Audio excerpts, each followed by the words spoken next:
आप देख रहे हैं मीडिया पंच, देश का विश्वसनीय डिजिटल चैनल। क्या बातचीत हुई? माइक नीचे थोड़ा।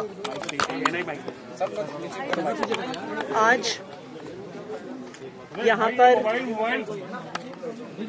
मनीष के परिवार के साथ हमारी मुलाकात हुई। एक यंग लड़का जिसकी जान इसलिए गई क्योंकि दिल्ली में लॉ एंड ऑर्डर का पूरा ब्रेकडाउन है। ये बहुत दुख की बात है कि देश की राजधानी में रोज ऐसी घटनाएं हो रही हैं। कभी राजौरी गार्डन में हम सुनते हैं कि बर्गर किंग के अंदर गोलियां चल गई। कभी हम सुनते हैं कि नांगलोई के पास एक पुलिस वाले की जान चली जाती है जब वो अपनी ड्यूटी पर होता है। कभी हम सुनते हैं कि एक शोरूम के बाहर गोलियां चलती हैं। कभी वेलकम एरिया में 14 राउंड गोलियां चलती हैं। आज दिल्ली गैंगस्टर कैपिटल हो गया है। आज दिल्ली में क्राइम करने वालों को, जान लेने वालों को, एक्सटॉर्शन करने वालों को, गुंडागर्दी करने वालों को कोई भी डर नहीं बचा है। आज उन्हें लगता है कि हम गोली चला सकते हैं, किसी को मार सकते हैं, खुलेआम एक 28 साल के लड़के को चाकू घोप घोप के मार सकते हैं, लेकिन पुलिस कुछ नहीं करेगी। आज भी परिवार यही कह रहा है कि जो मेन आरोपी हैं, जो गुंडे हैं इस इलाके के, जो हर तरह का गलत काम करते हैं, जिन्होंने परिवार के इस बेटे को मारा है, उसकी गिरफ्तारी नहीं हुई है।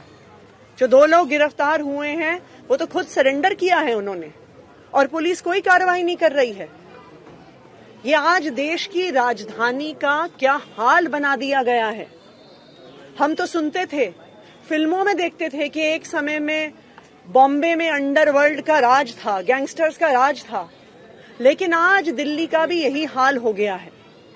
मैं आज देश के होम मिनिस्टर अमित शाह जी से ये जानना चाहती हूं कि जब पूरी दिल्ली की लॉ एंड ऑर्डर की व्यवस्था आपके अंडर आती है, जब दिल्ली की पूरी पुलिस व्यवस्था आपके अंडर आती है, तो आप दिल्ली वालों के लिए क्या कर रहे हैं?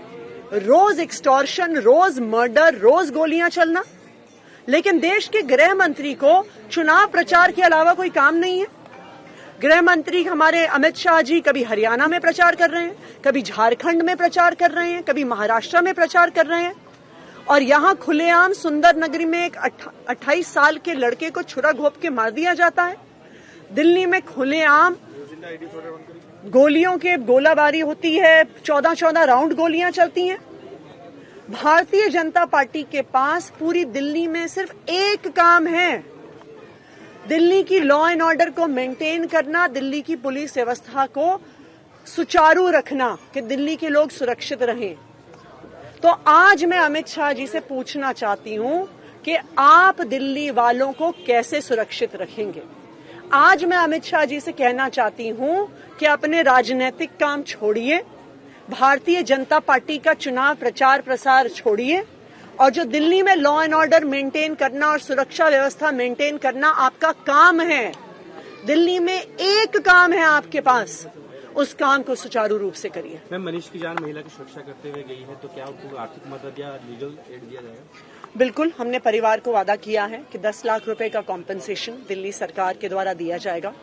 उनके परिवार को, उसके अलावा उनके छोटे छोटे बच्चे हैं, चाहे उनकी स्कूल की एडमिशन हो, उससे जुड़ी हुई उनकी कोई भी समस्याएं हो, तो दिल्ली सरकार उनके साथ खड़ी है।